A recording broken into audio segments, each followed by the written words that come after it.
Hello, I'd like to give my thoughts on an excerpt of John Kirby facing the press. John Kirby is the coordinator for strategic communications at the National Security Council in the White House. Here's an excerpt from that press conference. Look, we certainly share the concerns that so many of others have concerned, including the Secretary General, about the humanitarian situation in Gaza. Name me one more nation, any other nation, that's doing as much as the United States to alleviate the pain and suffering of the people of Gaza. You can't. You just can't. The United States, through President Biden, is leading the effort to get trucks, food, water, medicine, and fuel into the people of Gaza. Wait. As you can see in here, he spoke about sharing the concerns of Gazans. Well, let's say right off the bat that you do not share the concerns of Palestinians. You talk about aid. You claim to be the leading country to get food, water, medicine, and fuel into Gaza in order to alleviate the pain and suffering of the people.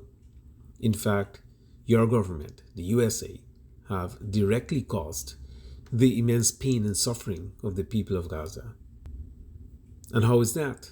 By sending the ammunitions for them to use, including 2,000 pound bombs.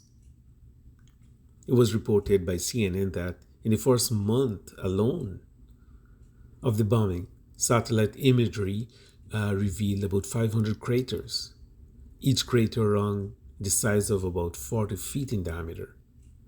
Those craters are consistent, they say, with the damage caused by 2,000 pound bombs.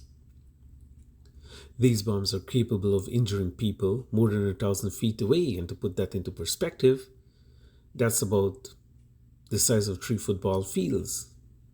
Well, let's end here about that CNN report. But just to emphasize, dropping one of those weapons in among the most densely populated places on Earth, well, you can just imagine the toll on human life, animals, buildings, and anything else in its path, destroyed. You are aiding and abetting. You led the death and maiming of Palestinians to continue because you supply the means of destruction with a carte blanche. You are in partnership, cohorts, with the Zionists' massacre.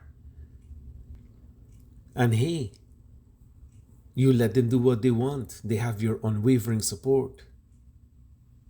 You do not share the concerns of Palestinians. You veto and therefore blocked the humanitarian ceasefire resolution. You have effectively allowed the indiscriminate bombing to continue, for thousands of lives to be taken, limbs ripped apart, surgery without anesthesia. The horrific list of immense suffering continues, and you have the gall to state that you share the concerns of Gazans when you are the contributing factor of their pain and misery. Those are among the most shameless, insincere, and offensive words that can come out of a person's mouth of late.